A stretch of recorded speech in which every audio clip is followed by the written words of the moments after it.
Magandang gabi po, Luzon, Visayas at Mindanao. Hiniling na ng DPWH na ma-freeze ang halos 5 bilyong pisong halaga ng mga asset ni Congressman Zaldico na idinadawit sa maanumalyang flood control project. Kabilang diyan ang ilang helicopter at eroplano na nakarehistro umano sa mga kumpanyang may kaugnayan kay Ko. 10 regional at district engineer pa ng ahensya ang pinagpapaliwanag naman ukol sa barangya umano nilang pamumuhay. At nakatutok si Maki Pulido. And we will leave it up. Gulfstream 350, Bell Helicopter 407, Bell Helicopter 206B3 at Augusta Westland AW1398. Ilan lang yan sa 11 air asset na may kabuang halaga na 4.7 billion pesos ni Ako Bicol Party List Zaldico.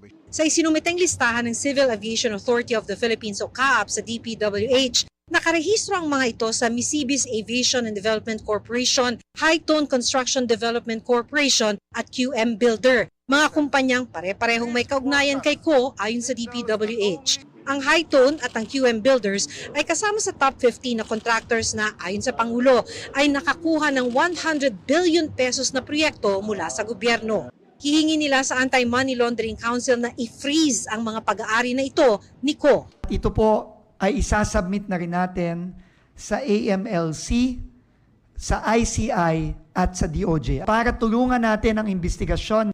Isusumite rin ng DPWH sa ICI at DOJ ang listahan ng mga sasakyang nakarehistro sa 26 na personalidad na una nang kinasuhan ng DPWH sa Ombudsman. Pinapa-freeze din nila ito sa Anti-Money Laundering Council. Halos kalahating bilyong piso ang kabuang halaga nito. Pero hindi pa natin alam, baka naman meron dito, meron silang mga kaibigan o kapamilya, pinapahanap na rin po natin. So this is just an initial list from the LTO. Hindi tayo nagtataka, ang karamihan dito, ang malalaki dito ay sa mga Diskaya. Kay Sara Diskaya pa lang, 218 million na out of the 474. 10 regional at district engineers naman ng DPWH ang binigyan ng 5 araw para sagutin ang inisyu sa kanilang show cause order. Kailangan nilang magpaliwanag sa alegasyong marangyang pamumuhay na higit sa kanilang kakayahan, pagpapatupad ng mga substandard na proyekto o di umano'y paninira ng mga dokumento. Humaharap sila sa kasong administratibo pero kung may sapat na ebidensya, isusumite ito ng DPWH sa ICI para sa posibleng kasong kriminal. Simula pa lang ito, at hindi ako magtataka kung linggo-linggo mayroong bagong ganitong listahan. Sabi ni Dizon, noong August 15, nagretiro si dating Undersecretary Roberto Bernardo.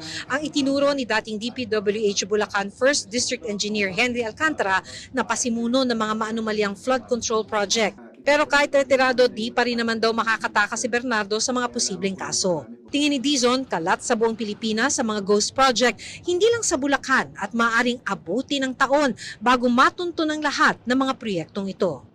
Do you think I can find out how many ghost projects there are for thousands and thousands of projects in the entire country?